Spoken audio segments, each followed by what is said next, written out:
I am Father Mike Driscoll, a priest of the Diocese of Peoria, Illinois, presenting a series of videos on Catholic Demonology.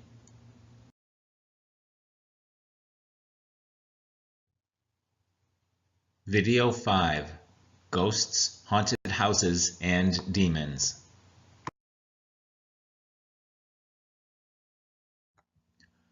Part 1: Common Beliefs about Ghosts. Cultures throughout history and throughout the world have believed that ghosts, defined as spirits of the dead, sometimes appear and act in this world. There is great variety in the beliefs about what ghosts look like and what they do. The following are some of these beliefs.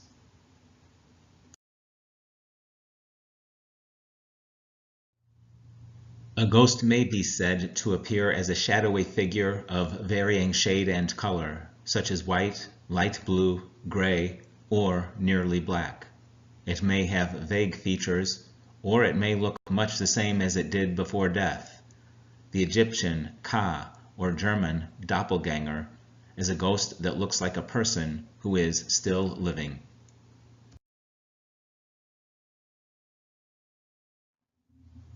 Ghosts are sometimes said to wear clothing that identifies the time period in which they lived, and possibly what they were doing when they died.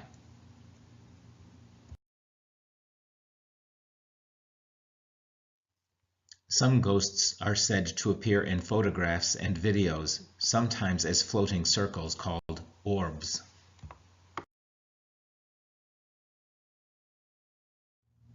A ghost may be alleged to make no visible appearance, but instead make its presence known by its activity. Some are stationary, others wander aimlessly, and still others are quite disruptive. The poltergeist, German for noisy ghost, in addition to making noise, might move or break objects, disrupt electrical and mechanical equipment, cause a drop in temperature, or even attack people.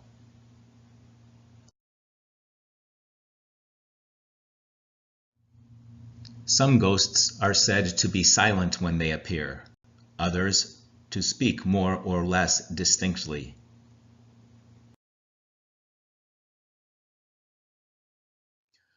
Ghosts are often said to dwell in a particular place, whether it be a cemetery, house or other building, piece of land or body of water, neighborhood or town, cave or forest. Such places are said to be haunted.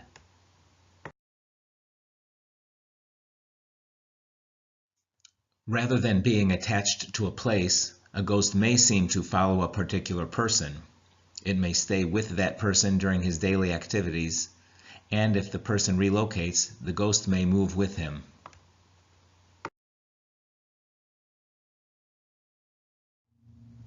Part 2: Catholic Beliefs about the Souls of the Dead.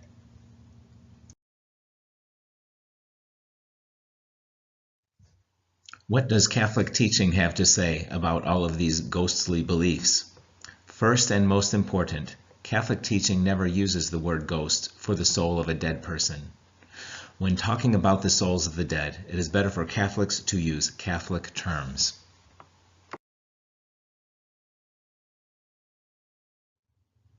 When a human being dies, it is the body that dies, not the soul. The soul immediately goes before Jesus Christ for what is called the particular judgment, in which Jesus rewards the soul with heaven, punishes it with hell, or purifies it for a length of time in purgatory. There is no period of wandering or inactivity, as if a soul cannot find Jesus, or is waiting to see him, or does not know what to do after seeing him.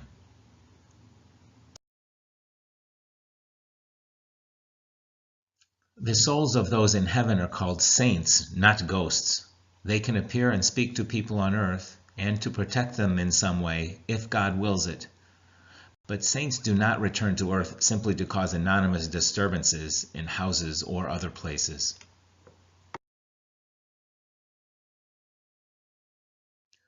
The souls in purgatory are sometimes called the poor souls or the suffering souls, because there is suffering involved in their purification. But they should not be called ghosts. If God wills it, the souls in purgatory may appear and speak to people on earth, in order to ask that prayers and penance be offered for them. It is also possible that God may will for them to help those on earth, as a means of purification from their sins. But the poor souls in purgatory are not purged of their sins by making noises, moving objects, and causing other mischief. Such disturbances in haunted houses cannot be attributed to the souls in purgatory.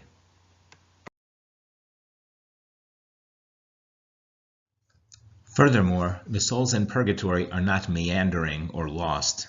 This idea is popular amongst so-called spiritualists and spirit guides. They claim to have special knowledge or expertise, and for a fee, they purport to help their clients' deceased loved ones find the way to heaven. Unfortunately, some Catholics and other Christians fall into these very non-Christian beliefs and practices.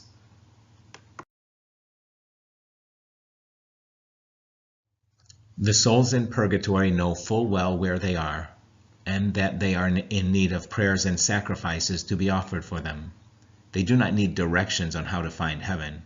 No one should address what they think to be a soul in purgatory by telling it to go to the light or other nonsense seen in horror movies and stories.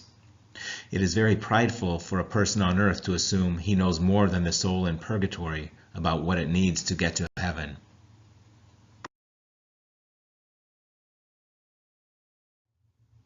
If some spiritual entity appears to be or claims to be a wandering soul, it is actually either a demon or a human soul in hell, and the living should not engage in conversation with it.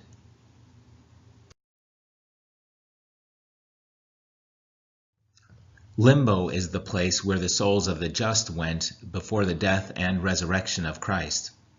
Until then, souls could not enter heaven, and so were in some state of natural happiness that was less than the supernatural happiness of the vision of God in heaven.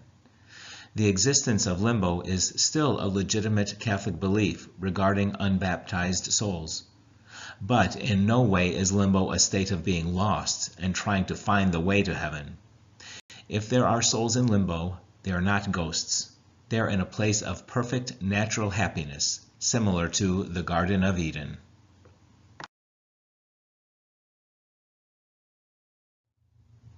The human souls in hell may be called the souls of the damned.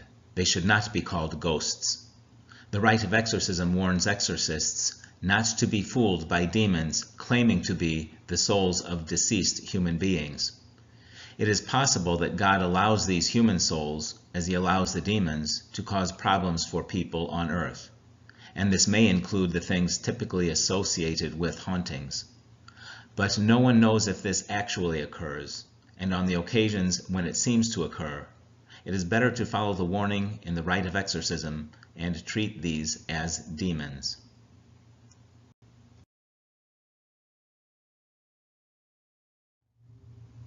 Part 3. Demonic Tricks and Attacks.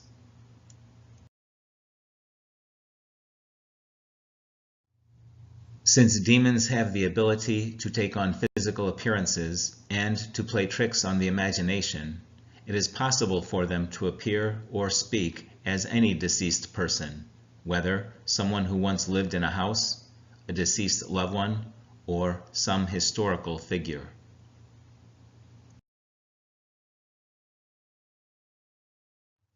Like the word ghost, the word haunted does not appear in Catholic teaching. However, the Church does recognize the possibility of demons being attached to a particular place. The rite of exorcism includes a set of prayers for such cases. Officially entitled The Exorcism of Satan and the Fallen Angels, these are sometimes called the prayers of Pope Leo XIII, the Pope who added them to the rite of exorcism. The rite has no name for this phenomenon of demons being attached to a place. Exorcists sometimes refer to it as demonic infestation.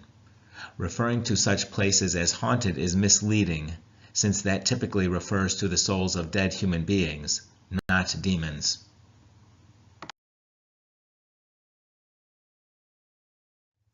Infestation looks nearly identical to what is sometimes called demonic oppression. The difference is that in oppression, the demons are attacking a specific person, whereas in infestation, they are attached to a certain place. In the gospel passage about the possessed man in Gerasene, the demons begged Jesus not to drive them from that place, which implies that they were attached to it in some way.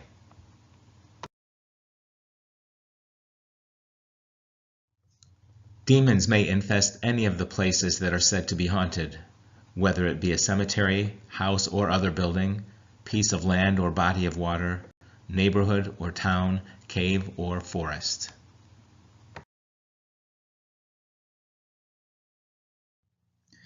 In addition to appearing as human beings or other shadowy figures, demons infesting a place may cause the things associated with hauntings, including mysterious sounds and voices, moving or destroying objects, disrupting electrical or mechanical devices, and causing fluctuations in temperature. They may even physically attack people, leaving cuts and bruises.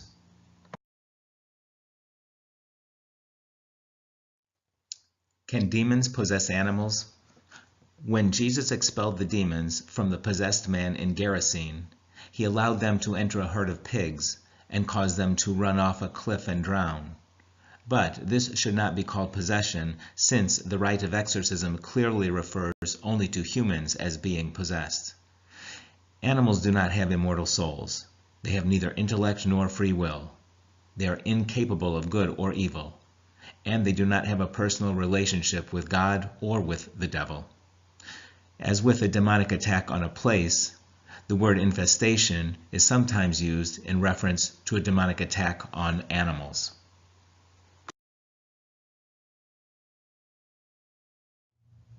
Another question about animals is whether they can sense the presence of demons. The answer is no. Demons are around us all the time, tempting us to sin, but animals do not act strangely every time we are tempted by a demon. Demons may, of course, provoke animals and cause them to react, but this is an ability of the demons, not some spiritual power of animals.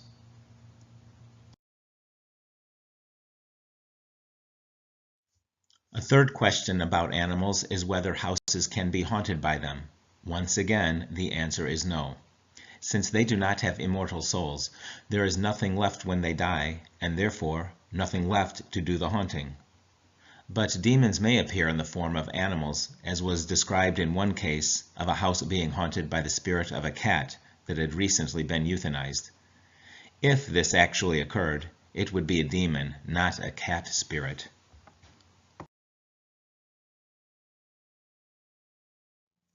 Incidentally, articles of clothing do not have immortal souls, and clothes cannot come back to earth as ghosts or with ghosts. God may have an angel, saint, or soul in purgatory appear in clothing, and the devil has the ability to appear as a clothed spirit. Any spirit that appears clothed may be one of those, but it is not a deceased person wandering the earth in ghostly clothing.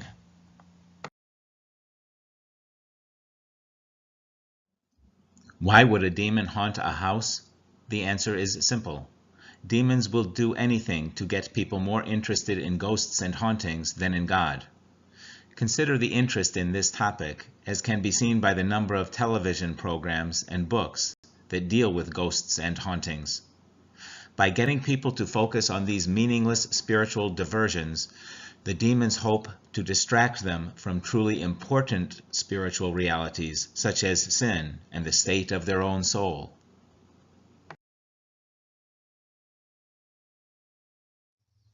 Summary. Cultures throughout history have believed that ghosts, or spirits of the dead, appear and act in this world. There is great variety in beliefs about what they look like and do. Catholic teaching is that the souls of the dead are in heaven, hell, or purgatory. God may have souls from heaven or purgatory appear in this world, but Catholics should not call them ghosts. The rite of exorcism warns that demons may pretend to be souls of the dead. Demons may cause mischief in particular places in order to get people more interested in hauntings than in God.